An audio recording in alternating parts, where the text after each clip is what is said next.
to these children who wouldn't normally be able to experience that. One, two, three, four.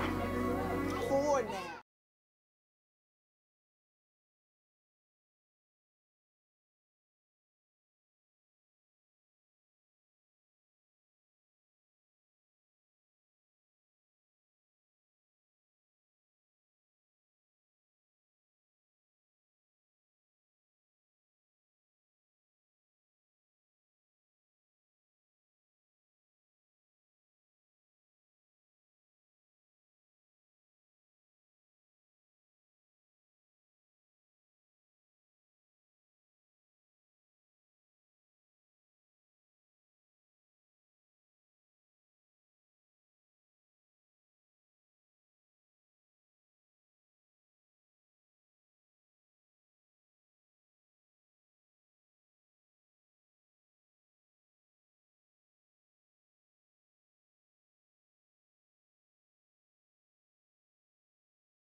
My daughter, she goes, I want to go to Miss Kelly house.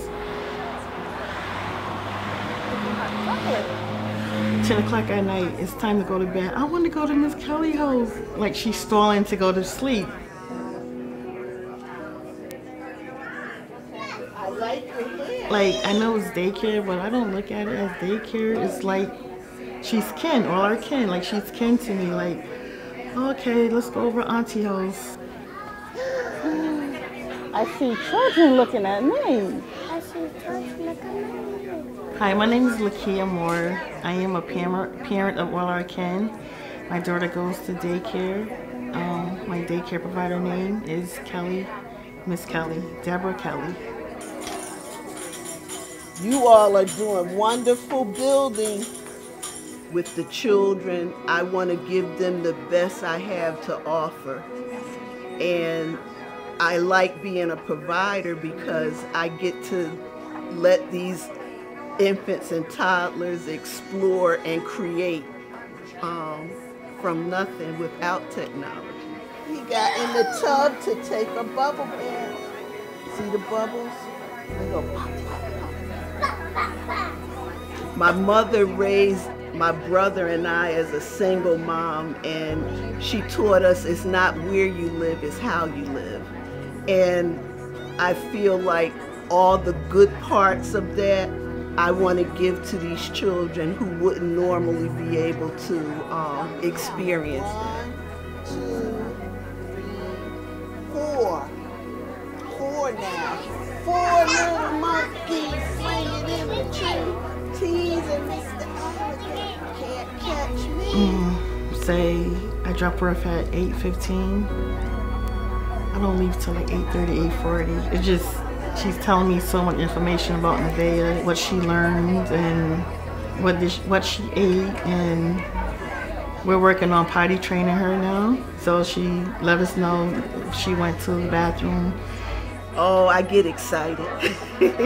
I get excited, and it's the little things that mean so much, like hearing a child say, "Hi," for the first time. I said, "Did you hear that? You said hi, hi, how are you?" You know, that kind of thing. It's the little things that they do that excite me so much because I know it's growth there and they're feeling good. 20. Good job. And I heard you, Nevaeh. You did a good job.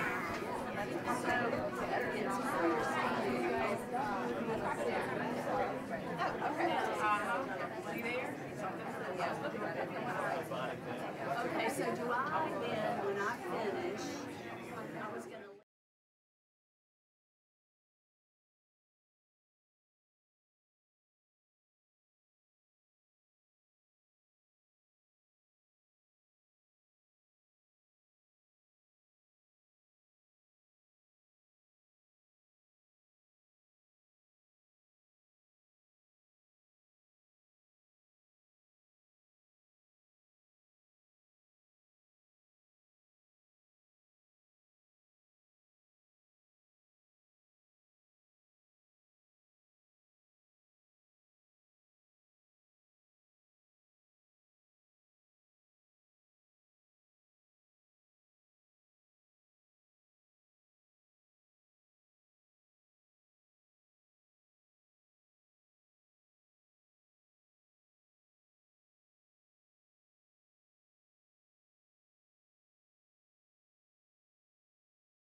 Okay, I want to go ahead and get started because we have a lot of people that are watching this live stream, and we want to make sure that they know we're really doing something here. We're getting a few more chairs, so we'll get people seated. I want to open this by welcoming you to the Bipartisan Policy Center. My name is Linda Smith, and I am the director of the Early Childhood Initiative here at BPC. And for those of you who don't know BPC, we are a Washington-based think tank that looks to bring bipartisan solutions to complex problems in this country. And as we all know, childcare is a very complex problem facing our nation. So we are particularly interested in how we move forward with this issue. I'm honored today, very honored today, to have two people with us who represent the two programs that we're going to talk about. Dr. Bergeron, who is the director of the Office of Head Start, and Shannon Christian, who is the director of the Office of Childcare. And we appreciate your time very much in participating in this. I want to talk a little bit about where we started with these partnerships. There have been partnerships of some sort for a very long time. In 2014, as many of you recall, we reauthorized the Child Care and Development Block Grant. And there was widespread recognition that there were challenges in terms of the quality of our child care across the country. And so we started to look at this, and in about that same year, Congress decided to create these partnerships on a formal basis and fund them. And I think that was an important step forward in trying to figure out how we move forward in this country to get the quality of child care that we see in our Head Start programs across this country. So at the same time, as many of you know, the Head Start program was observing its 50th anniversary, and we were celebrating a lot of knowledge, lessons learned, and research that had come out of that effort over the 50 years. And so we wanted to take that and marry these programs up officially and use those lessons and create a comprehensive approach to child care like we have with Head Start. And that was basically what we were trying to do. And I said to myself, okay, this is a marriage made in heaven. Well, not really. It wasn't, folks, and we know that. So what we wanted to do is to take a look at these partnerships and what have we learned from 5 years of partnering across these two programs. I was recalling somebody, I don't even know who I'm quoting on this one, but I recall this statement, and I'm sure many of you have heard it, that if you want to move quickly, you go alone. If you want to move and make real change, you go with the partnerships. And so this is where it got hard, and it was very hard, and we want to acknowledge that. So we now have over 275 grantees around the country, Head Start grantees, who are partnering with child care in various ways. They were not easy. They weren't easy at the federal level. Were not easy at the state level, and they're certainly not easy on the ground, where we tried to marry up two programs with very different oversight and responsibility and guidelines. But the good news is that so many have done it, and I think that's what we're here to learn today. So what we're doing today is we are releasing a report showcasing 12 of the different partnerships around the country. We have four representatives of 4 of those programs with us today, and that's who you're going to be hearing from. What we're trying to say to people is that we have learned through this partnership that if we give the communities flexibility with accountability, we can get there. And so what you will see are models that represent a state partner, a city partner, a tribal partner, and a non-governmental entity as a partner. And so we picked them based on the fact that they were very different grantees, but all got to the same place at the end of the day. So that's the theme is flexibility with accountability, and we want you to pay attention to that as we move through this. So before I get started and I turn this over, I want to thank our funders, the Packard Foundation, Heising Simons, and the Kellogg Foundation, who are funding the work here. We very much appreciate it and hope that the lessons learned are what they like to see. Then I also want to thank our partners in this project, the Educare Network, and I'm going to introduce Cynthia in a second, the Ounce of Prevention, and the First 5 Years Fund here in Washington, D.C. for the collaboration and the work that we are doing today. So with all of that said, I want to say a couple of things before we turn the mic over. Please turn your cell phones off, people, if you've got them on.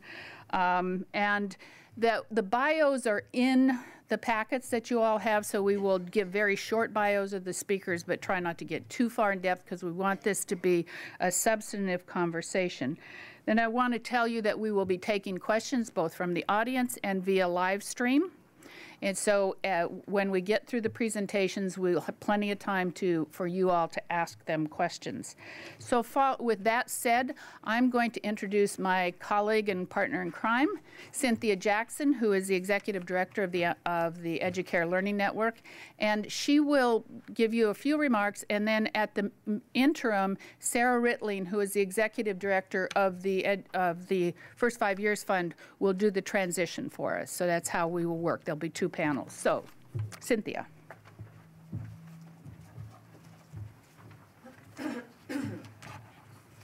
Thank you so much, Linda. I want to thank you for even thinking about this 5 years ago and pulling this work together between the 2 offices. And I want to thank everyone here this morning because we are so delighted to be here. And I'm delighted to bring you all greetings from the Educare Learning Network. And as some of you all probably already know, Educare is really dedicated to increasing the quality of early childhood education for young children and families in underserved communities nationwide. And the way that we do this is through our national network of 23 early learning schools in 15 states, the District of Columbia and the Winnebago Tribe, and by field building, professional development, research, and partnerships that extend beyond the Educare schools to help children, families, and communities thrive. From the beginning, the Educare Learning Network has really focused on innovation and continuous learning and improvement. And what we've discovered is with the Early Head Start Child Care partnerships, it really has allowed us to further advance our excellence in the field and increase access to high-quality early education nationwide. And as you know, the Early Head Start and Child Care partnership focuses on our youngest citizens, our infants and our toddlers. We are so delighted to have 11 Early Head Start Child Care partnership grantees in our network, working with a variety of early childhood providers, both home and center-based, in a diverse community of a coast-to-coast network across this country. And our schools span from Seattle, Washington, to rural Maine, to California, to Miami, and then scattered all in between.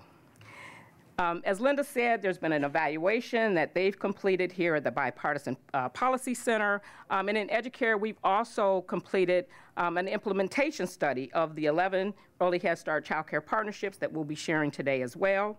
And we're just excited, really, to partner with the Bipartisan Policy Center and the First 5 Years Fund today to share our report and contribute our lessons learned to the field. Our Educare schools rely on federal funding from the Office of Head Start, Early Head Start, and Child Care to deliver high-quality early education to families across this country. We are so honored to partner with the directors of both of those offices, Dr. Deborah Bergeron and Shannon Christian, to bring you today's panel discussion. Now I'm thrilled to introduce Dr. Deborah Bergeron, who serves as the director of the Office of Head Start, to moderate our first panel. Known as Dr. B to former students and teachers, Dr. Bergeron has spent 3 decades in pre-K through 12 public education as a classroom teacher and elementary and high school administrator. In the course of her career, Dr. Bergeron also started, grew, and ultimately sold her own educational services company. She holds a bachelor's degree from Texas State University, and she earned a master's in education leadership and a doctorate in education policy from George Mason University. As director of the Office of Head Start, Dr. Bergeron uses her experience as an elementary principal and her strong background in pre-K instructional leadership to provide unique insights into how Head Start can support our most vulnerable children to become school ready. Please join me in welcoming Dr. Bergeron and our first panel to the stage. So panelists, please come forward and have a seat, and please welcome Dr. Bergeron.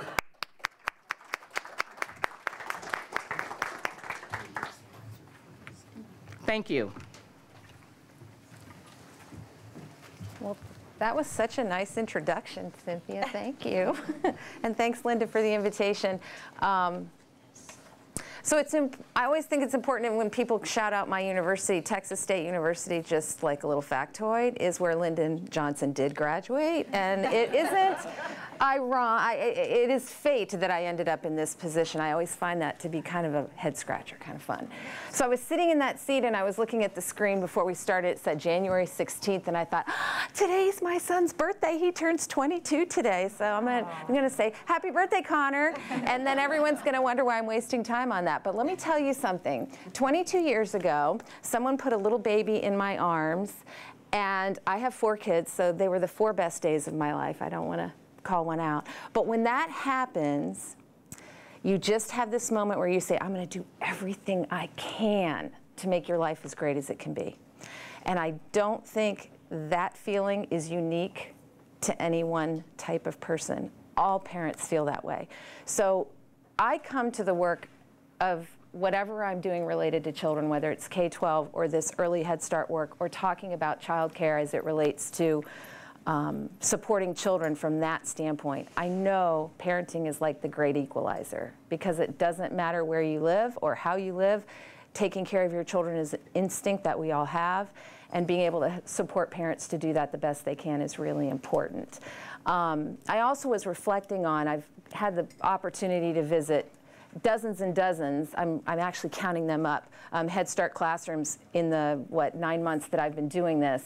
And one of my visits in Kansas City was a partnership in a house, in a neighborhood, and it was the most beautiful thing I've ever seen.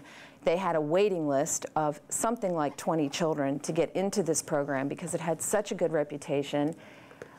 And what I thought about is, this is kind of the point. This community needs this.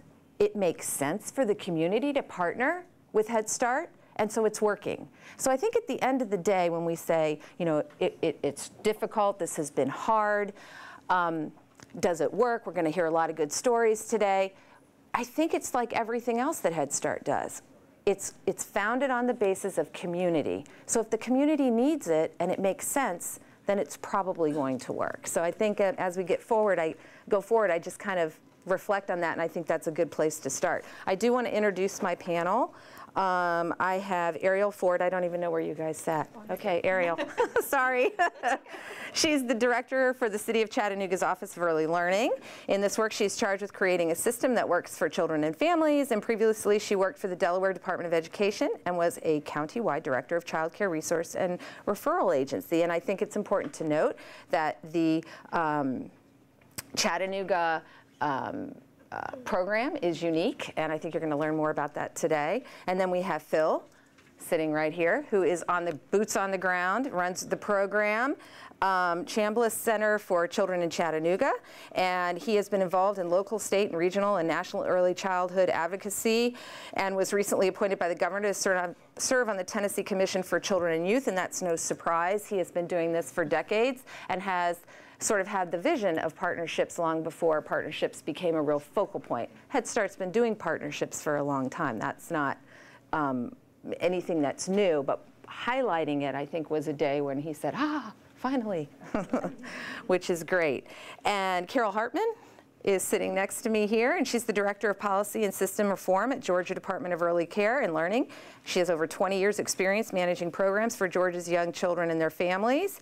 And in addition to administrating the federal Early Head Start CCP grant, she serves as a leadership team implementing CCDF research grant to evaluate access and the availability of high quality infant and toddler care in Georgia. And then next to her, one of my favorite people, a parent, yay! Hi. And this is Dora Carrasco, and she's a member of the Policy Council with Decal Partnership. Her son, is it Cairo? Did I say that right?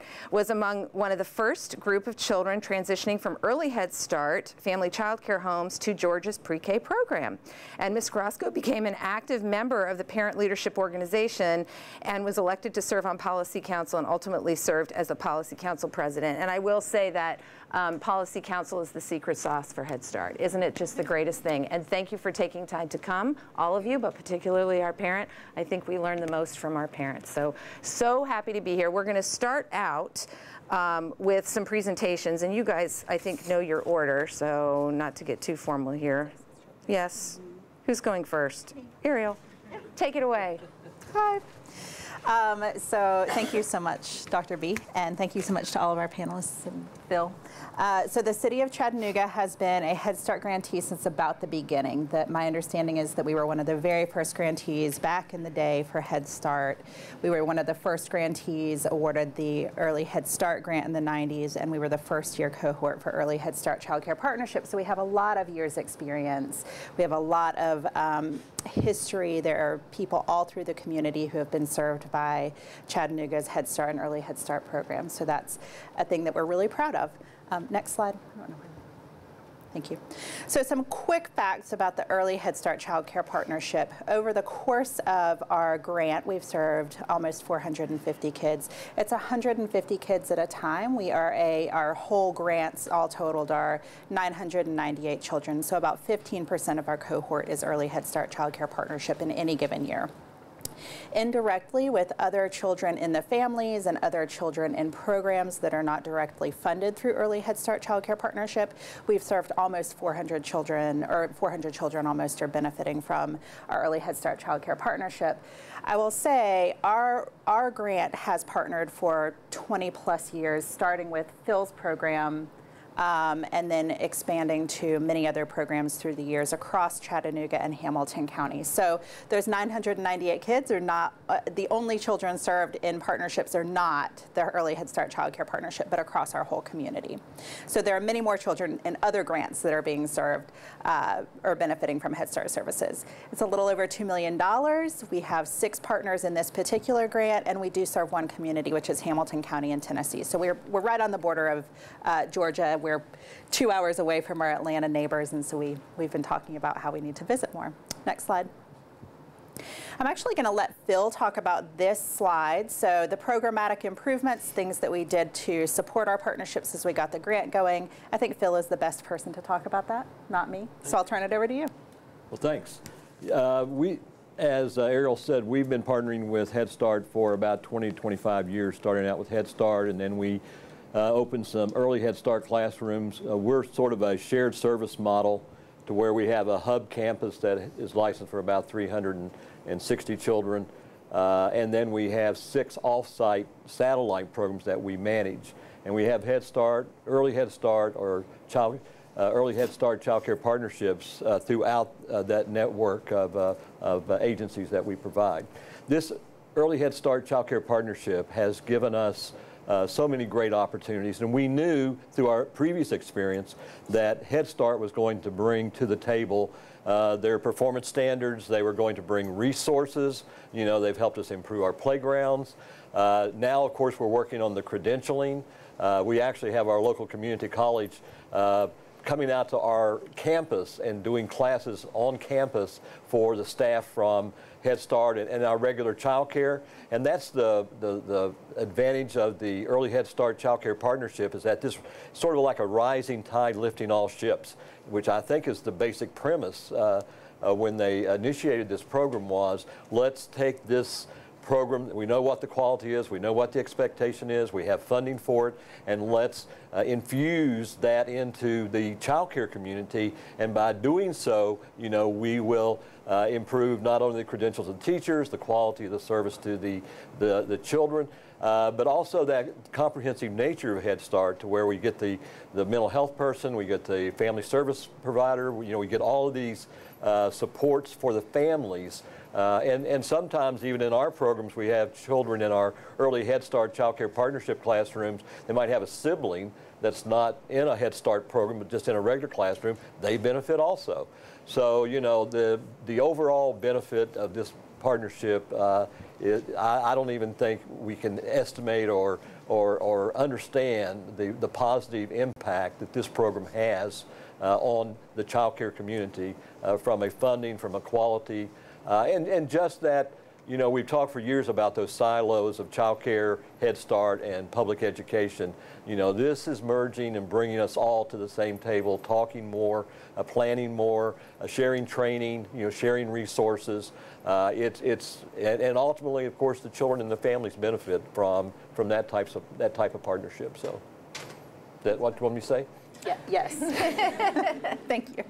Next slide. So Phil talked about what this looks like at the ground level and in programs, but what I wanted to share with you is some of how, so my office, I am supported by the mayor. I was a mayoral initiative, and what that has allowed us to do to leverage Early Head Start Child Care Partnership for citywide gain. So some of the things that we learned through the partnership are, well, those of us in the field have known some of this for a long time, but we have maybe not communicated that, especially at the local level, as effectively to our local leaders. So one of the things that we were able to share with our mayor and our council was that childcare, community-based childcare, is incredibly low wage. And so when we were going into partnerships, we were really able to say, these are women who are caring for, primarily women, caring for our infants and our toddlers during this incredibly rapid and important time in brain development and physical development, and they're making poverty wages. They are eligible for the services that we are providing through our social services and our Head Start. So through that understanding, we were really able to say, how can we work as a community to help support the financial stability of our child care workforce and encourage them to go back and get the education that we know makes them more effective teachers. So at the city level, the mayor proposed and the council approved for us to begin child care wages, which is a salary supplement, retention, and education program based out of North Carolina, evidence-based. So that is not funded through the state in our community. That is funded through our local general city funds. That will be rolling out in the next couple months, and we'll start to bring up the wages of our child care community, starting to bring awareness to the compensation problem that we have in our field, and trying to come up with city solutions when we don't have a comprehensive solution nationally. Another thing that we're working on, and that's a great benefit of being in a city system, is that we have things like offices of economic development. And so, you know, I was new to my role and started meeting with everyone and talked with our workforce development people and said, we have kind of a pipeline problem. So we have all of these people who have been in the field a long time and they would like to retire one day. And we have not necessarily raised a pipeline where we have qualified, excited people coming up. The bench is pretty thin. And so we have started working with our workforce development office to figure out how we can formalize pipelines, and understanding that early childhood education is an important, viable, and desirable career. We've also partnered with our economic development office, and so where appropriate, they are very clear about the lines between nonprofit and for-profit. But where appropriate, we've worked with economic development to support childcare as a business, and so we're helping to bring some business supports to childcare programs that are for-profit in our community through that office. My office, the Office of Early Learning, has hired an early learning business navigator, and so she is tasked with increasing access to high-quality childcare across Chattanooga. And one of the things we're doing with that, because of the child care partnership, is we understand that child care programs need supports in order to be ready to take on the higher standards of Head Start and Early Head Start. So we are looking she is looking alongside Head Start at different partnerships and different people who are maybe ready to take that next quality leap. And so we're just leveraging one another for that and starting to understand that quality shift between childcare, the regulatory shift, childcare to Head Start. How do we graduate into those higher responsibilities with Head Start? Also deepening the bench for when we expand our Early Head Start Child Care Partnership Grant, we will have some programs who are kind of ready-made for that. We're doing that work ahead of time. We have Mayor Andy Burke is maybe one of the best advocates for early Head Start, for early Head Start child care partnerships, and for early childhood in general. And so I can't underestimate, or I can't undersell how important it is to have your elected officials as your advocates and to reap the benefits of them singing the praises and understanding the research. It's been amazing. He was a state senator and started to understand the advocates got to him then and talked to him about brain research and all of the wonderful things. And as a mayor, he has really invested in childcare, and early Head Start is one of the things that this early Head Start childcare partnership came in under his administration, and he's been very, very active in his advocacy for Head Start, early Head Start.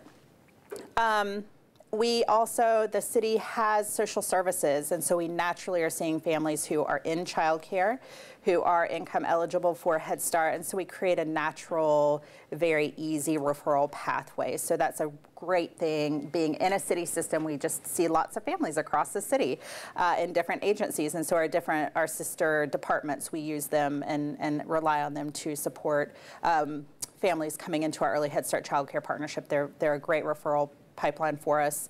And then this is one of the things that I am proudest of with our city is that what we have seen, we have a lot of wage growth in Chattanooga, which is an amazing thing. But what we see is families come in with that baby that they just had, and they're income eligible for Head Start or for early Head Start child care partnership. They join the program, and then they have to requalify. And at the end of requalification, they've had all of these wraparound services. They're receiving the benefits of our growing economy in Chattanooga. All those things are wonderful. The downside is that then they are not income eligible for Head Start. So what do these families do? How do we support these families once we've done the great work that we are supposed to do in early Head Start? Well, the mayor began an early learning scholarship. So we partner with our United Way, and families who fall into that gap of making too much for state subsidies or Head Start, but too little to afford high quality childcare on their own, can apply for a scholarship where there's shared responsibility between the city funding and their own income to pay for high quality childcare. So I wanted to take some time just to talk about how being a city grantee is so much more than just providing great services to Phil or partnering with our childcare agencies. Well, it's not to undersell the importance of that. So is that clock, because they Oh. still have to talk. I'm sorry, I thought that was my clock. I just rambled on. Anyway, we have a lot of things that we can leverage at the city level to really emphasize the importance of the early Head Start childcare partnership. Thank you. Okay. Sorry. I have the same disease. No. It's okay. Carol, it is your turn, and then we'll go to our parent. Thank you. I'm really excited to be here. The Department of Early Care and Learning in Georgia is one of 8 early Head Start child care partnerships in the state. We're not the only one. We have a small partnership in the metro Atlanta area, and we serve approximately 200 children in any given year. The department was interested in applying for an early Head Start child care partnership grant because we know how to do pre-K. We license child care, we know how to do the child and adult care food program, but we knew that we needed to help build access to the supply of high quality infant and toddler care. We know how to work with child care programs, but we didn't have a lot of experience working directly with families.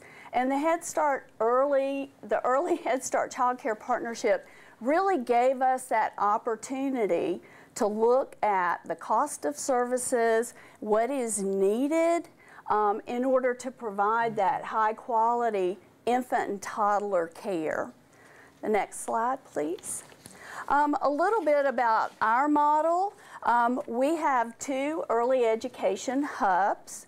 One at Sheltering Arms, which is an experienced Head Start Head Start grantee, as well as a child care program in Metro Atlanta, and Quality Care for Children, which is a child care resource and referral agencies. These 2 hubs are very important because we have 2 types of partners.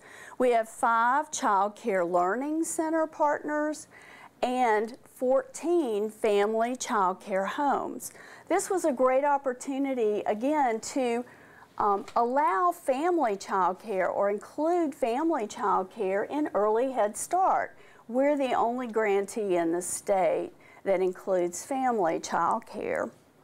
Our family child care partners serve dual language learners. They're located in a metro Atlanta county with a lot of Hispanic families whose home language is Spanish, and the providers are able to teach the children in their home language and relate to the families in their home language because they all speak Spanish themselves. Our partners, our child care center partners, meet specific community needs. One is located within a homeless shelter, one within a community that has a high refugee population, one on the campus of a technical college. So these are all families that we feel we really want to reach out to and be able to serve. The next slide, please. So what has Head Start done for us as a state agency? It has really helped us understand how to provide that high quality, to meet those Head Start standards, which are higher than our licensing standards and our tiered quality rating and improvement standards. It has also allowed us to help furnish and equip these child care partners. Family child care homes didn't have play structures. These are things that they couldn't afford.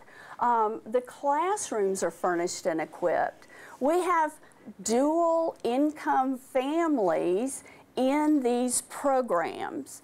So instead of classrooms or facilities where all the children are Head Start eligible, we have mixed incomes in the classrooms and in the centers. The professional development for the staff has been amazing, not just to meet the standards, but our using an evidence-based curriculum, a formative assessment. Those were new, particularly for our family child care partners.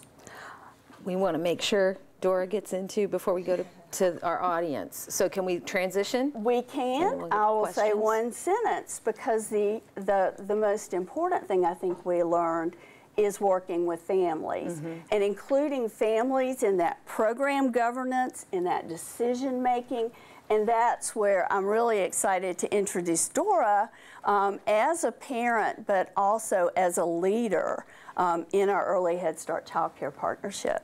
Thank you, Carol. And I'm just really honored to be here with all of you sharing my experience that I've had in the DeKalb Early Head Start Partnership. I feel that it has blessed not only my family, but other families, and I'm here representing them as well. I've always been able to communicate with the families. As Carol mentioned, a lot of these families come from Spanish backgrounds, and growing up here in the U.S. and with parents who immigrated here, I had that ability to have the dual language, and the program itself really gave us access to not having to worry about going back to work, in my case, back into the workforce, where I was having to decide if I wanted to put my son in a child-based center where they would just watch him, but not really get much from the center. So when I found out about the program and the curriculum that they had put in place, I was really excited because I knew that he wasn't only going to be cared for, but that he was going to learn. And the difference that I saw from my first child that I had before the program and everything, to comparing it to him, I realized the huge difference not only in his social emotional interaction with the children around him, but as an adult as well. And the experience of when I had to drop off my first child at her first experience at pre-K was heartbreaking. It was heartbreaking not only to the fact that she would cry when I would leave her, and I remember standing and watching her and having the thought like, oh, I don't want to leave her like this. But I knew that it would take time for her to adapt. And then with my son, having that comparison and seeing how well he did in his home child care center or home, that he was comfortable. I could leave him and he was happy. He was engaging the other students, the other kids, and I guess I should call them students because all of them there were learning, and they became just a family, a network, and being a part of the policy council and part of that parent leadership committee, it really allowed us to take an initiative to make an impact, not only in the families that we were working with, but also in the community. We were able to form alliances with different churches to help us get these community events for our families, and it was beautiful. We planned a multicultural event for all of our parents and invited even some of the other children who weren't in the program to come and join us, and everybody enjoyed it. We had such a great time, learned so much from the different aspects of the countries, and I really feel honored that I've had the opportunity, and not only on the child side of you as far as what my child has been able to benefit, but also from a personal perspective, from a parent, having the ability to attend like St. Simon's Early Head Start Convention. The Georgia Head Start Association meetings. Yes. Yes. We were getting the same training that the providers were getting, and it was an experience. Yeah. I was in Florida before the holidays at the Family Engagement Conference, and half were parents and half were Head Start, various Head Start folks, and it was so wonderful to see parents at that level of learning. Yes. Otherwise that opportunity wouldn't be there, and I think when you see this kind of buy-in, those of you who work in this field know that when you've got a parent with that kind of buy-in, the rest is easy. Like, that's, your work is done. So that is fantastic. Starter conversation. I know we want to get questions from the audience before our time is up. So if you have a question, I think your job is to raise your hand and the microphone will magically appear in front of you. And maybe make sure you direct your question to a person so we don't all talk at once. Hi, my name is Peggy Pizzo, and I'm here from California. I'm at Stanford University. I know Carol and I are friends. And I'm also on the board of an organization called Cadango, which is one of our premier child advocacy organizations in the state. So we have just introduced in the state legislature a bill to create $600 million of childcare early Head Start partnerships in the state. So I'm here to find out as much as I can about all the great things that you have done to help inform this incredibly good new initiative. We did this in part by by obtaining funds from Office of Early Head Start and Child Care in order to create early Head Start child care partnerships ourselves, because we also are a service delivery organization that serves 4,000 low-income children birth to 5 in the area. And then we brought Gavin Newsom as a candidate to the Early Head Start child care site and tried to open his eyes to the fact that we could start much earlier. And because he's got 4 little kids, it worked well. So now, although he's not included it yet in his budget proposal, his staff has been receptive to this idea. So I'm here, I have my cards. I just want to, again, just put this out there and ask Carol, and I'm sorry, you're a new friend, so Ariel. If you have any thoughts as to how to do this best in the state or city, when you're sort of flipping the model, you're putting in a lot of child care funds and then getting the child care to adopt early Head Start-like standards, and which we'll probably have to phase in over time, obviously, but we're definitely headed in that direction. So I will respond to that Head Start and child care, particularly child care that has been primarily funded through subsidies, have been in silos for a long time. I appreciate so much the Office of Head Start and the Office of Child Care coming together and really looking at aligning policies and encouraging through these partnerships, the use of that layered funding approach, which is what I'm hearing you're talking about in California. The child care partners understand the subsidy world. It is a paradigm shift for them to understand the Head Start world and those higher standards and the lower ratios and group sizes.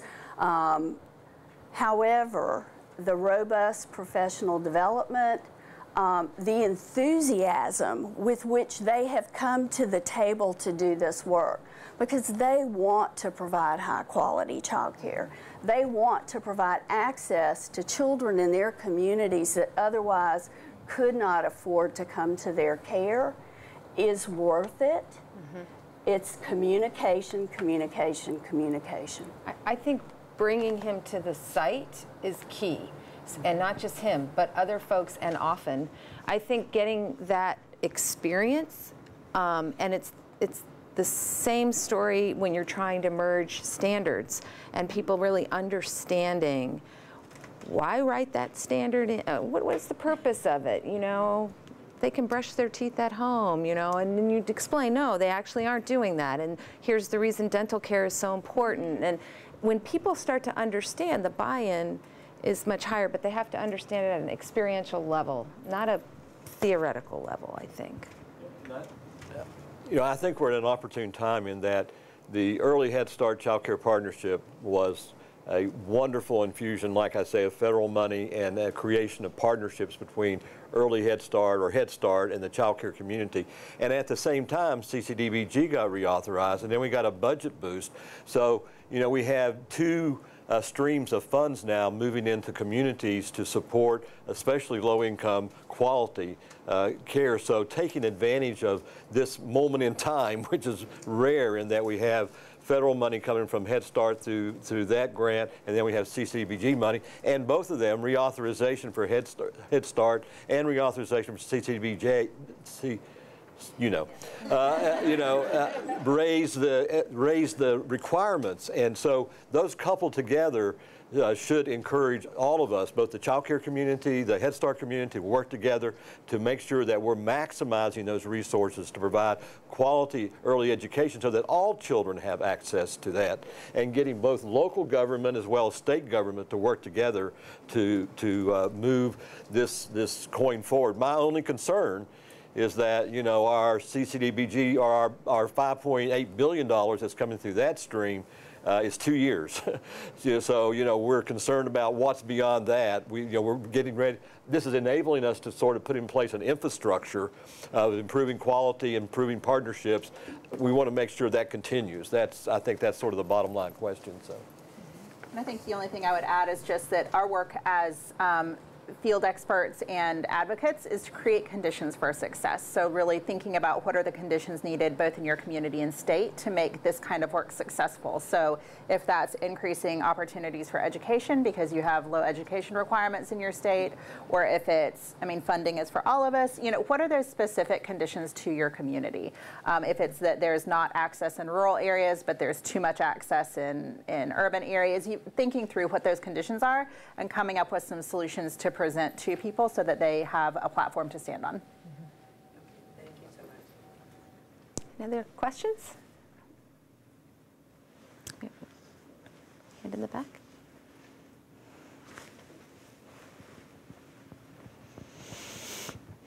Hi, Jonathan Horowitz from the Low Income Investment Fund. We're a large community development financial institution that's financed, among other community facilities, about 250,000 child care slots. And my question relates to one of the recommendations in the report, which is to fund research on the potential benefits of mixed income early care and learning settings. And this is a question really for anybody on the panel.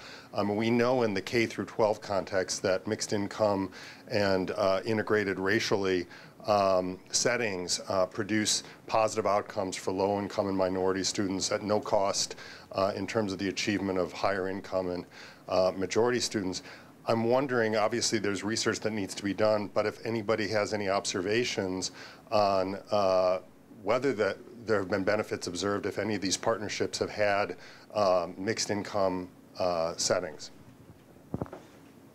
Well, you had talked that one of yours is.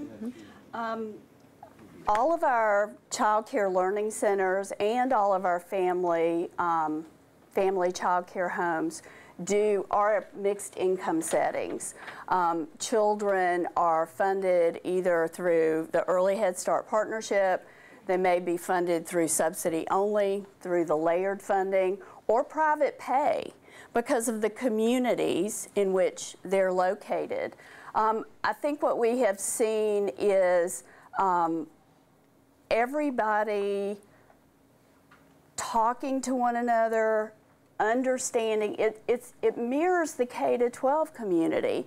You know, we don't want to isolate children and families, and to be able to have those mixed income settings, diverse cultural, diverse language, is part of how we live in the world. Let's introduce it early. Let's make it the way that our children grow up.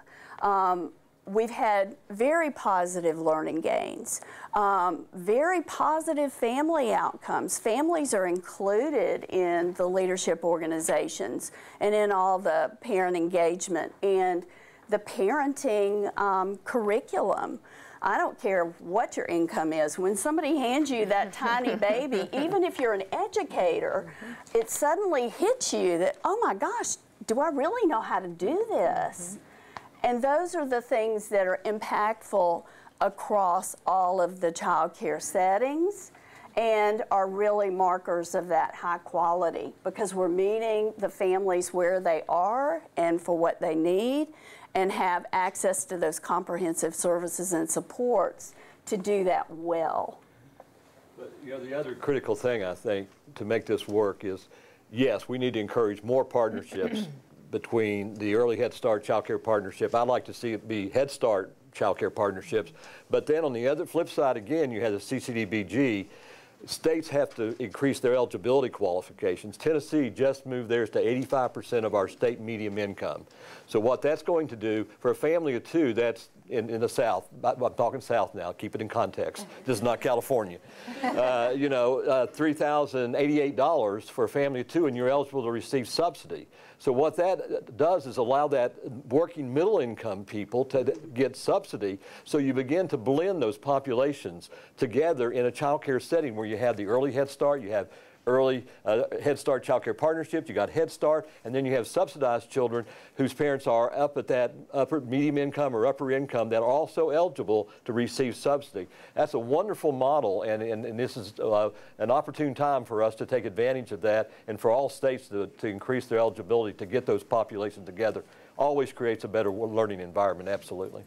And it provides that continuity of care so that a child doesn't suddenly become ineligible because their parents have benefited from the services and, as you were talking about, Ariel, are not able to receive services, and then they kind of fall off that cliff again.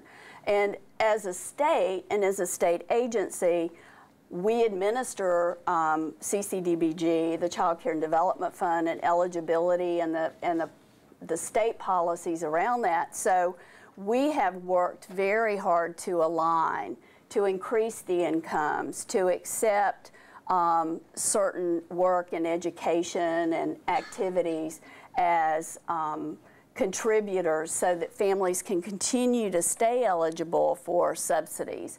And that has been one of the major benefits that we have seen is that policy alignment, which benefits not only our Early Head Start partnership, but all of the other Early Head Start partnerships, and in fact helps the children who have received Head Start services continue to receive subsidies when they need after-school care.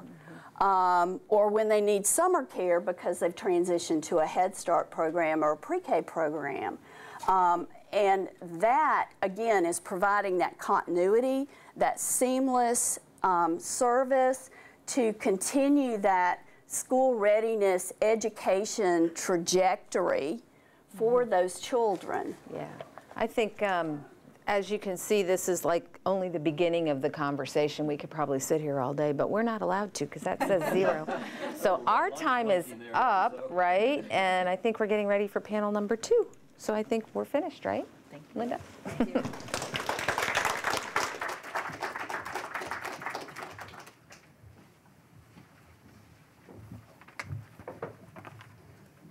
Isn't this great? Good morning. My name is Sarah Rittling. I have the privilege of serving as the Executive Director of the First 5 Years Fund here in Washington, D.C. At FFYF, we're committed to working with lawmakers on both sides of the aisle to help find federal solutions that give more children from birth through age 5 access to high-quality early learning and care opportunities, particularly children from low-income families.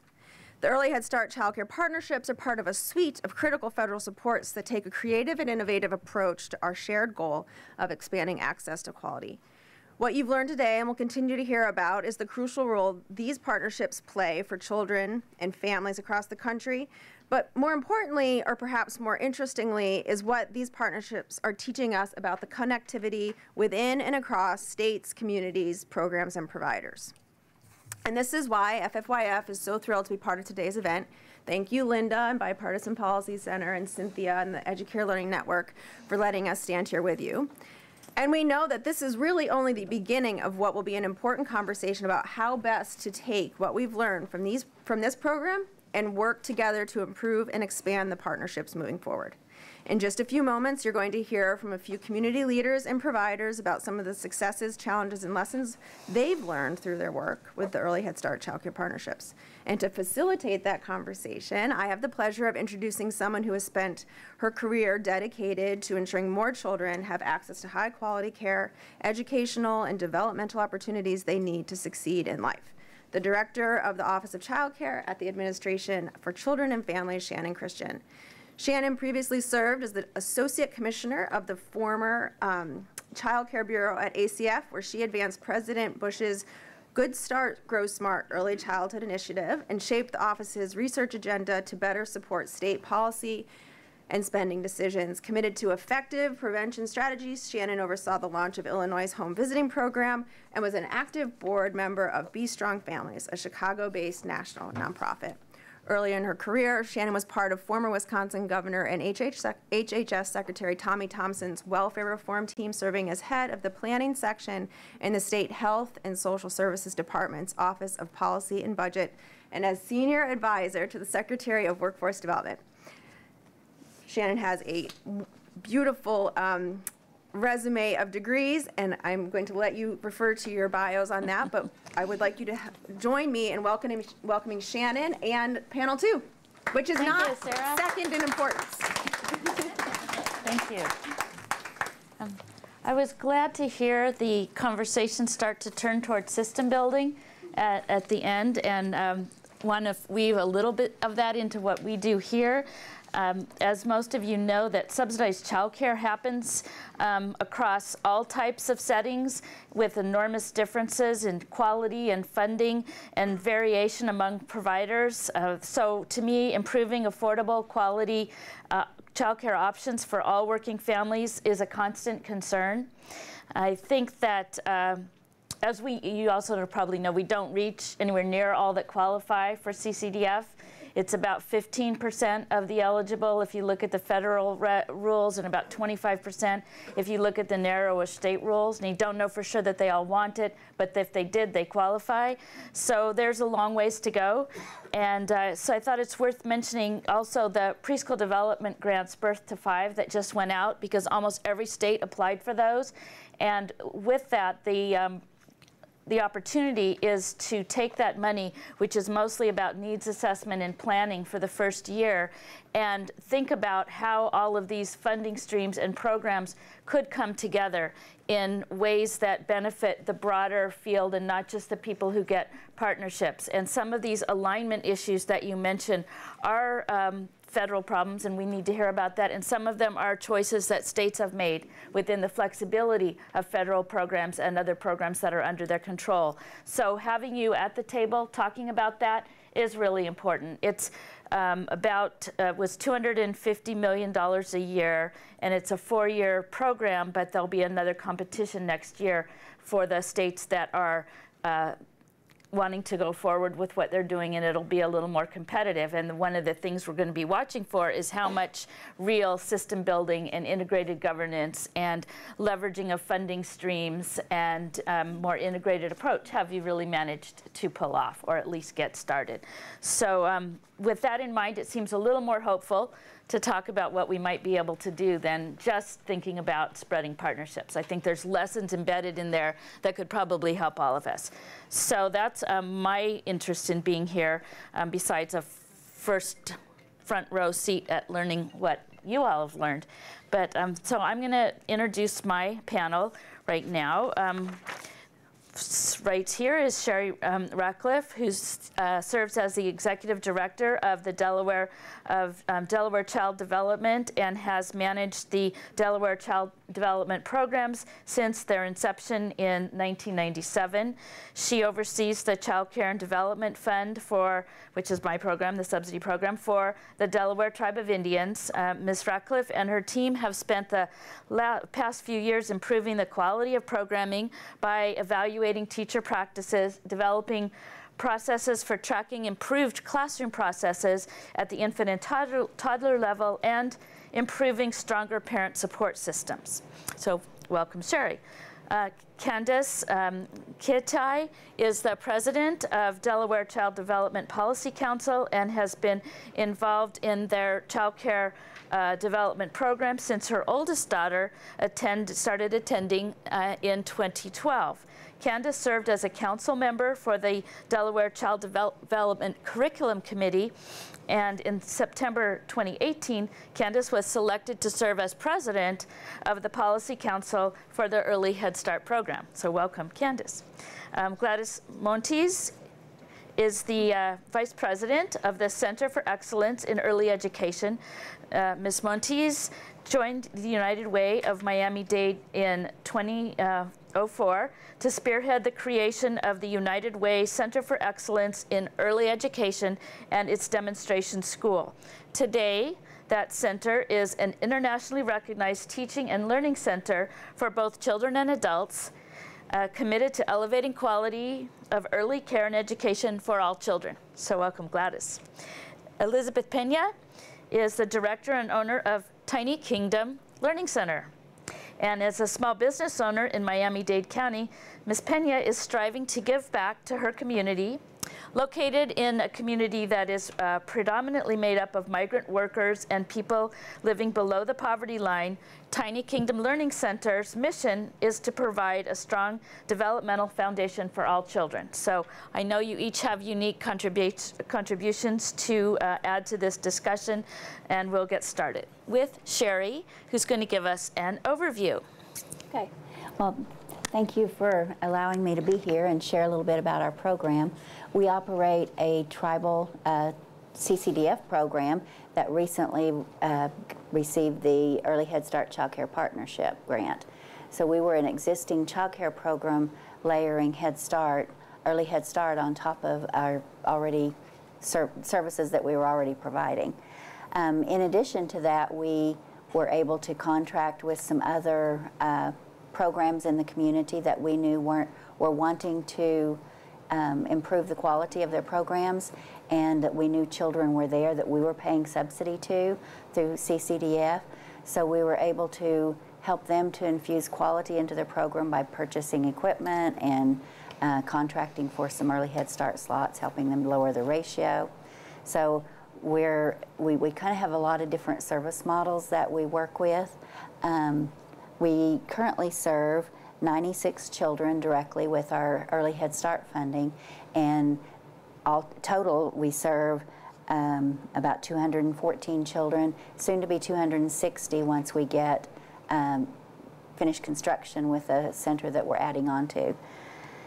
Our grant for this particular project is a little over $1 million. We also operate a home visiting program that's not really part of a partnership grant, but it feeds into our partnership grant because we work with a lot of homeless children that are, it's called the Cottage in Bartlesville, and we work with those families, help them to, support them in finding jobs, and then they eventually go into our child care centers and transition from the home visiting program into child care, while continuing some home visiting to kind of phase out that piece of support.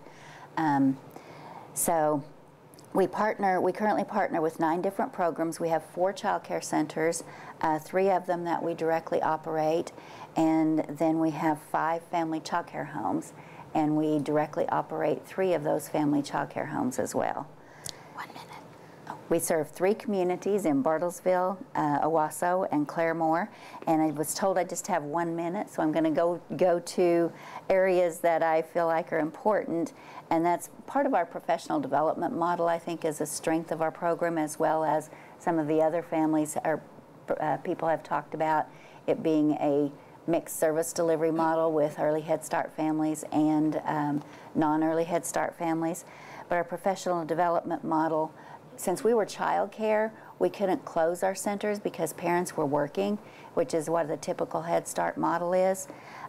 So we were able to hire substitutes with our early Head Start funding, and then we do training once a week and get the teachers out during the day to do training, and it's different teachers that do the training, and we have a topic that we use all month, so we're getting some in-depth training. We also support our teachers with an intentional growth plan that's similar to what we do with our parent plans that we put together to support the parents. So we know that teachers have their goals that they want to aspire to reach as well. So we have a intentional growth coach that works with our staff, our teachers. Is my time up? Okay, I'm going to let. Sorry. That's fine. No, I understand. So we'll switch to Candace and ask you to share 2 benefits that the Early Head Start Child Care Partnership experience has given to you from a parent perspective. One of the major benefits are the resources they provide. Every 6 months, they make a home visit, and we go over my daughter's developmental process and her different abilities and things we can work on at home, and they'll give me handouts and different things we can just work on together as a family. And they work with me on setting family goals, and each goal I've set up every 6 months, by the time we meet again, I've accomplished my goal, and my family benefits from that in the long run. And being a single mom, it's really been a big help to me and my family. I feel comfortable with my child there. They have a very specific, diverse, culturally diverse meal plan for the kids at school. Their security is very well, and they have a natural environment for the playground, so I know my daughter is getting a very high quality learning experience. And I am Native American, and there are a lot of Native Americans in the program, and so they are very accepting and embrace our culture and who we are. And so I feel very comfortable with my daughter there. They're not trying to make us into somebody we're not. So it's lovely. Thank you. Gladys, could you provide your overview? Sure, my pleasure, and thank you very much for the opportunity. A lot to say and very little time to do so. So United Way is not, it's providing services in a very unique way. We, for 11 years, were a center for excellence in providing services to the community. We are an EduCare program. We have learned of many best practices that needed to be in place for our families, our staff, and others in the community. And we thought that this was the right time now to put everything that we learned from our years of experience into the Early Head Start Child Care Partnership. We're unique in the way that we have a mixed income model in a demonstration school. 50% of our parents are parents who can pay for the services that we're rendering, and 50% of them are receiving services through Head Start and Early Head Start. So the knowledge that we gain from that mixed income model and the data that we got from the University of Miami, which is our local evaluator partner, that told us that we were actually closing that gap was more than important when we were writing our grant. We service a population of a very diverse population where English and Spanish are the languages spoken. So for us, being focused on understanding what a dual language learner is and how do we want our parents to continue to maintain their home language and move then to the English language was very important as well. And all of those little learnings that we had through our first 10 years of services, we moved them into the partnership that we have. Currently, we're servicing 520 children in our community. We usually look at in a formal way of how have we impacted the families and other children in the communities, and we have followed 100 children per year that we know that we're impacting even though they are not part of the Early Head Start Childcare Partnership directly. And we do so by having the conversations and looking at some of the assessments that are happening in other places, and we'll talk a little bit about it in a little while.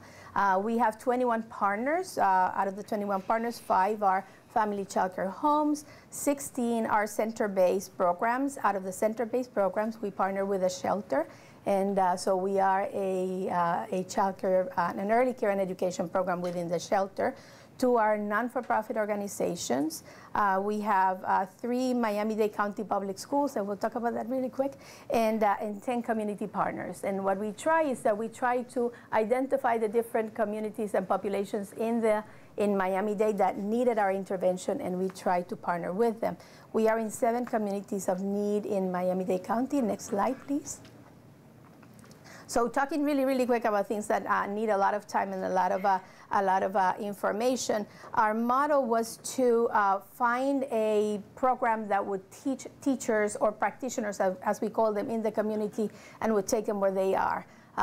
All of the practitioners that we have in our program are folks that live in the same community and that their highest degree was a high school diploma. So the challenge was, how do we move them into learning how to deliver the highest services to families in our community? And that was through our CDA program and our collaboration with colleges and universities that are going to help them once they complete their CDA to continue their education.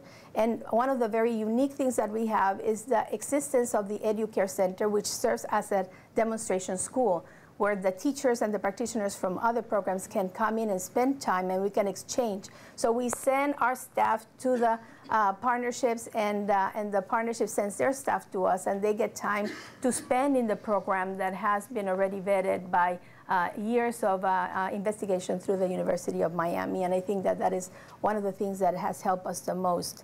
Not only that, but our partnership with the Miami-Dade County Public School was very intentional. We wanted to be in 3 different models in Miami-Dade County so we could understand what kind of changes we were making. So we are in a school that is only pre-K 0 to 5. And so we're going to look at what is it that the families are going to learn while they are in that kind of environment. Then we moved to another elementary school that has a kindergarten to 5th grade model, and we're going to look at how is it that those partnerships and that continuum in the journey that the families and children work, how is it working for children and for families. We need to turn our attention. I'm going really quick.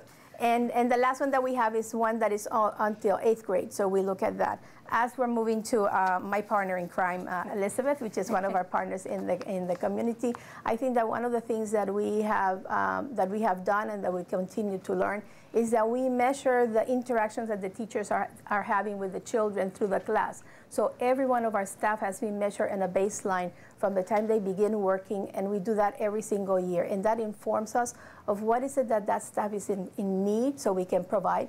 And then there are better services that are going to be provided through our community, through our partners like Elizabeth. Okay, and Elizabeth, can you share 2 transformative experiences from your childcare perspective resulting from Early Head Start Childcare Partnership? Definitely. 2 of the transformative experiences that I've witnessed as the director and owner of Tiny Kingdom Learning Center. One, it has been through the staff. I have a staff of 18 teachers, and 8 are currently servicing in the Early Head Start program. Those 8 have attained a national CDA certification, which has led to the improvement in quality care for the children. And as a result of that, the classes that are not part of Early Head Start have also become contagious in the positive behavior. Seeing that in the center, seeing the quality that they're providing, the development of the children. I remember that the first year that I took over the center, my infants, when they were transitioning into the taller classrooms, they were not walking.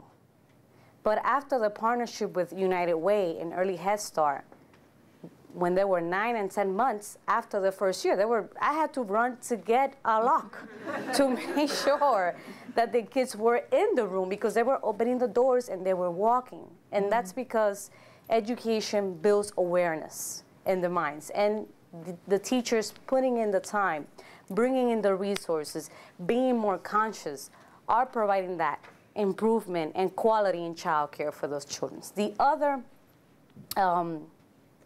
observation that I came across was the awareness in the families. Prior to the partnership with Early Head Start and United Way, most of my parents are migrant parents. They can hardly read and write in Spanish. They come into the center and, can you help me fill out this paper? Because I don't know how.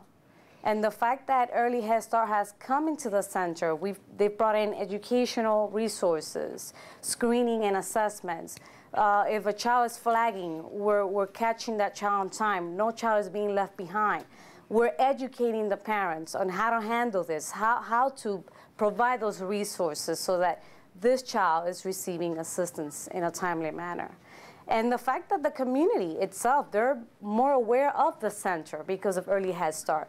Parents are coming in saying, what do I need to do to enroll my child? How do I apply? And you know, those are the two most meaningful impact that I've witnessed as the director, as the owner of Early Head Start. I was an Early Head Start child myself 27 years ago. Nice. And today I'm leading a business. Thank you. Great. So we'll turn to our questions. And the first one I'd like to address to you, Sherry. You serve a large population of American Indian families through your partnership. And I'm wondering, what are the unique needs that are met and benefits offered through the partnership for tribal communities? Well, I know for our program in particular, we have, our center is on the campus where all of the other services are for the tribe. And so it, as Candace kind of explained, it provides a home for them that's a welcoming spot that is their space and where their other services are located. And so this is also where they go to do their community meetings and their tribal council meetings, and all of their cultural activities happen on this property. And so it's just a home space for them to be. And then we are incorporating with the Head Start funding, we're able to work with people to bring in more of those cultural activities that will be appropriate for young children. Great. And parents too. Great. And then in Miami-Dade, you've been providing high-quality center-based early care and education to predominantly Spanish-speaking families in Miami for years. And we're wondering what you were hoping to achieve through your partnership grant that you couldn't do before. Well, I think that the opportunity to be working with other centers in the community and to have the opportunity to have the conversations about the benefits of being a dual language learner and valuing the families in such a way that they see how what they bring to the table, which is that culture and that language, is used to develop instruction opportunities for others, that they are examples to others that they are looking. I think it's very important.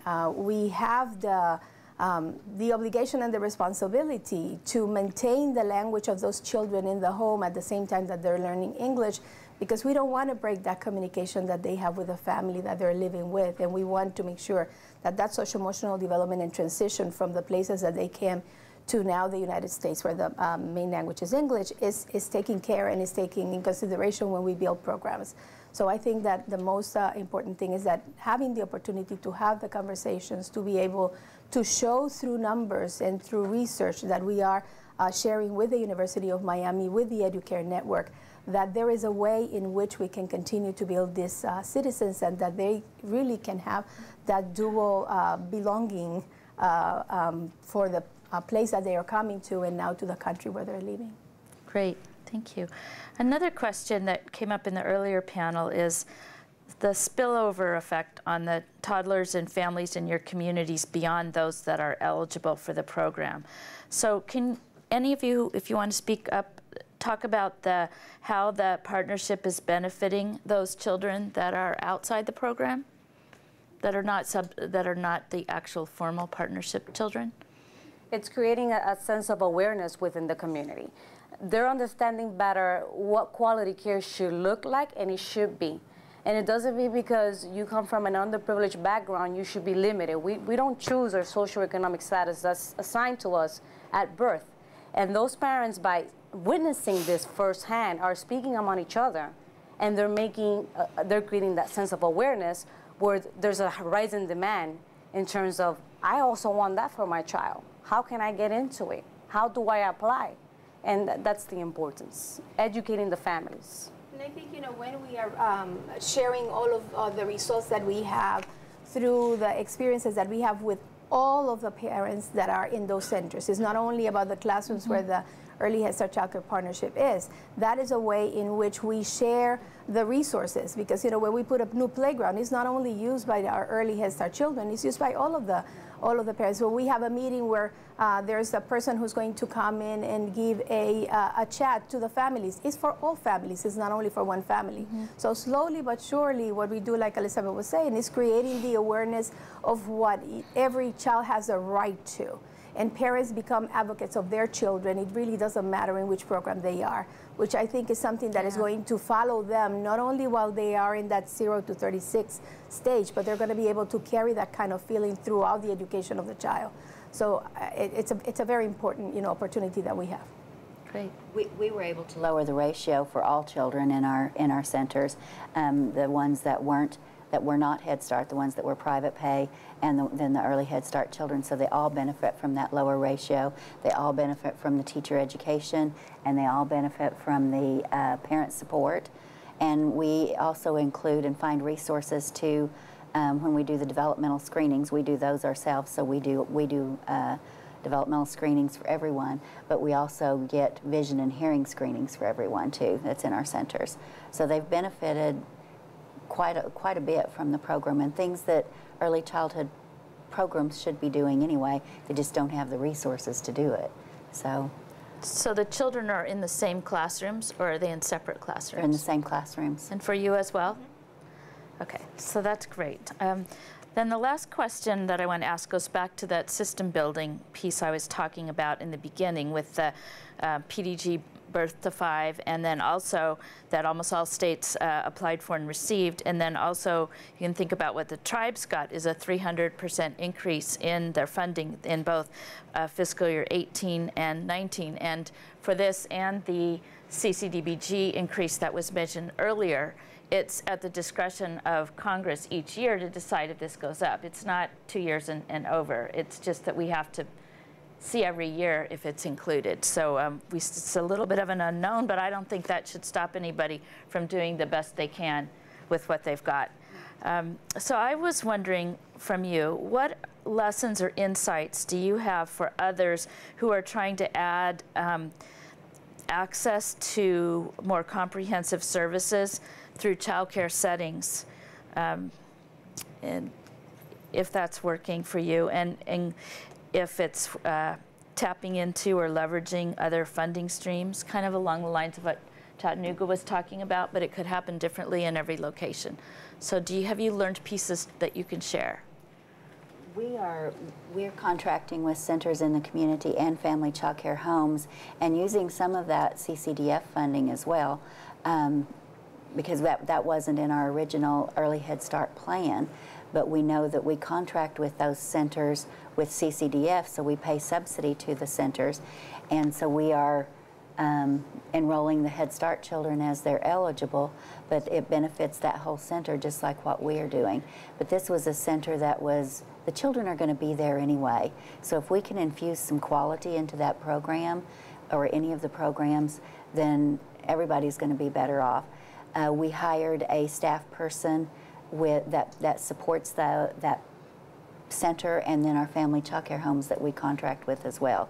So not only are they getting the equipment, which was desperately needed, but they're getting the training, and they're getting some help with developing their policies and procedures. And so we're building our system structure in a small way in our little community, but it's in a way that is helpful to the providers that we work with. And we're hoping to add more, have a meeting next week when I get back to add another, to discuss adding another one. So Are you linking in any screenings or mental health services yes, for all the children too? Yep, they do the same thing. That's yes. terrific. See, those are the messages you need to go take to your PDG planning, Birth to 5 planning committee, so that they can see what's possible and try to get everybody who has a role in healthy child development to see what they can do to spread this pieces of this model that are working.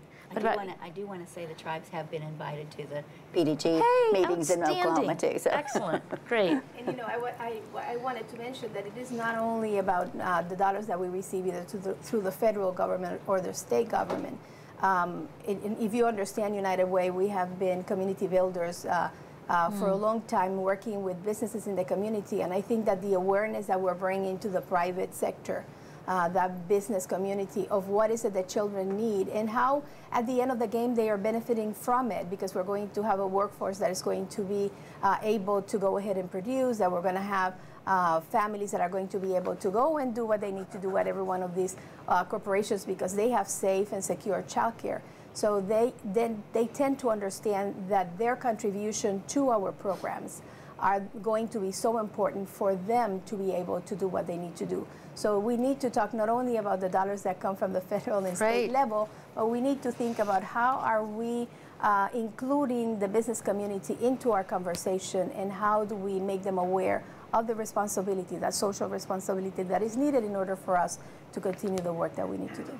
Yeah, that's an excellent point. Did we get any questions from the written, from the IT chat or whatever you have?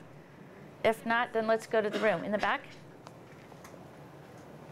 Hi, I'm Piper Davis from Educare, Washington, D.C. I don't know if I need the mic. I was wondering if you could speak a little bit about the tension in terms of eligibility and enrollment between meeting early Head Start income levels and actually being eligible for subsidy. Because particularly in some higher cost cities like DC, if you have a full-time job, you actually are going to be not likely to be early Head Start eligible, income eligible. So I'm wondering if these are something that you all have had attention with in terms of enrollment. I think that, you know, not tension, but understanding, you know, the childcare partnership is built into a model where these families are receiving a percentage of our families are receiving both of the assistance. They're receiving assistance from the school readiness, as well as they're receiving their costs paid by the Early Head Start Childcare Partnership. And it's, you know, getting that understanding from the parents that what you receive is because of a collaboration of many. That sometimes the family tends to stay in one place and is not educated about everything that is needed in order to provide the quality of services that we're doing. And how is it that we're helping our families when we're doing these blended programs where we have private providers and providers that are fully subsidized? How is it that we're creating those communities of families, and that it doesn't matter where the funding is coming, your child is receiving the whole set of comprehensive services. So having that type of communication, I think that it releases what you might be calling tension, because everybody's being treated the same and everybody's receiving all sorts of services, but they are coming from different funding sources that are coming into our programs. I don't know about that answer. I think I meant like literally being eligible if you're not eligible, income eligible for Early Head Start, right? Because you're working, but you need to be, for this program, to be eligible for both.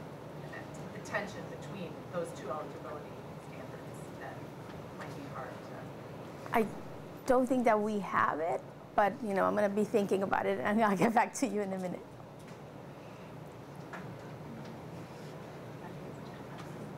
California.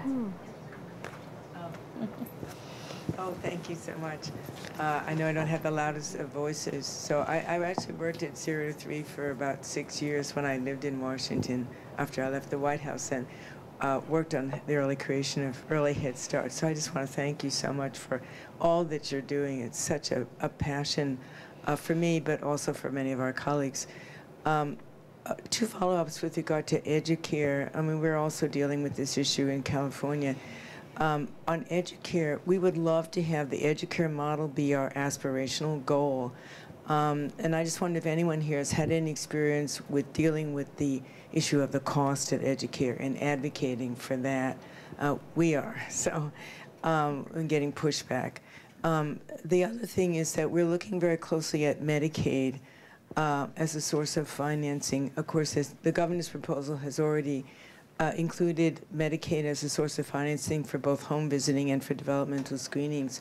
When I was at 0 to 3, I wrote a couple of articles for young children on Medicaid and childcare and Medicaid and Head Start. So we see some opportunities potentially for Medicaid to fund some components of family support workers or family advocates within childcare, not just in Head Start. Through Medicaid, and I'd love to talk to anybody who's had any experience with that, as well as to fund, you know, the whole panoply of sort of diagnostic and assessment, and then of course early intervention services for children, looking not just at, you know, established conditions, but also at potentially what's considered at-risk conditions. I'd love to get some Medicaid dollars into our child care programs for that purpose. So again, anybody has any thoughts about that, would love to hear it, or share more about what we're trying to think about doing. As an EduCare school, I just wanted to point out the first comment that you made about the cost of being an EduCare program.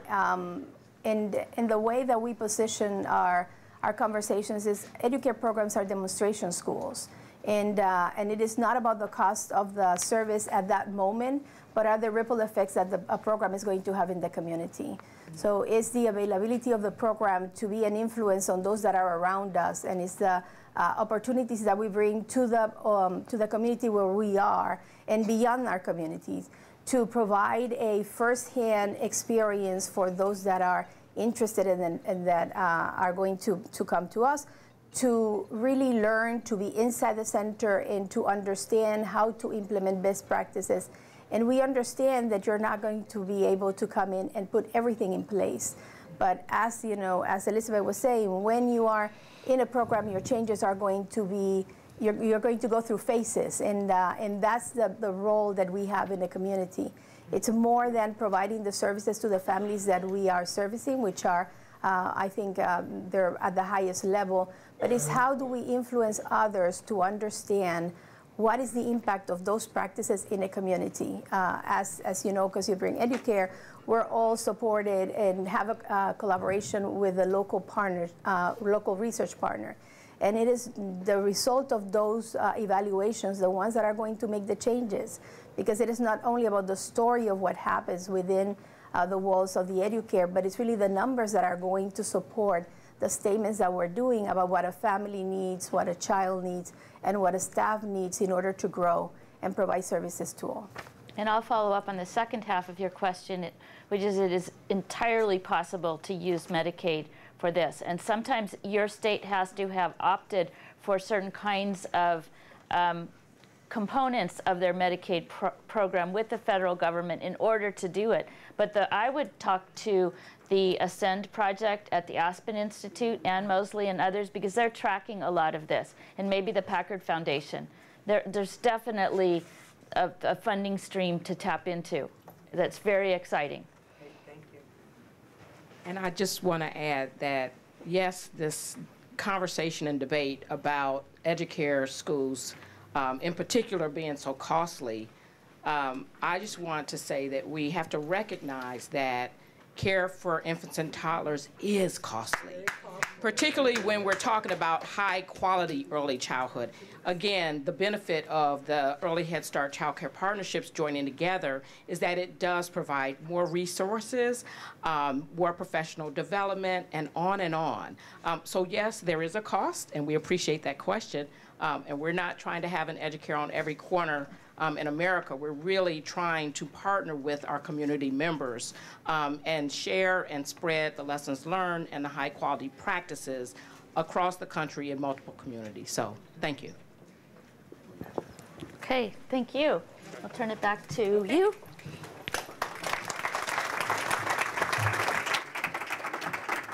Well, I just want to say that, you know, I don't think we could have gotten anything better out of these panels. I swear, it's more than I had hoped for, so thank you all. In closing, I do want to thank Shannon and Deborah for coming and being part of this conversation and discussion, and especially our partners at Educare and the Ounce and First 5 Years Fund for this work. And then to our communities who came, and I cannot tell the parents and the providers who came how much, you know, we owe you for this, because we know it's not easy to take off of work and leave children behind and come. So your experiences were invaluable to us, and thank you, thank you, thank you to each of you. Before I go on, I just want to thank all our kin and Family Child Care Network in Connecticut. If you saw the loop in the opening, the video they shared with us to share with you, and you can go online and look at that. It's an excellent video. It talks to the experiences of a family in their network. And then I think thank you to all of the people who came and asked good questions. We think this is the beginning of a conversation about how we learn from these partnerships. And I think we learned so much today. It just was amazing to me to listen and learn. Wish we could just keep going, but we can't.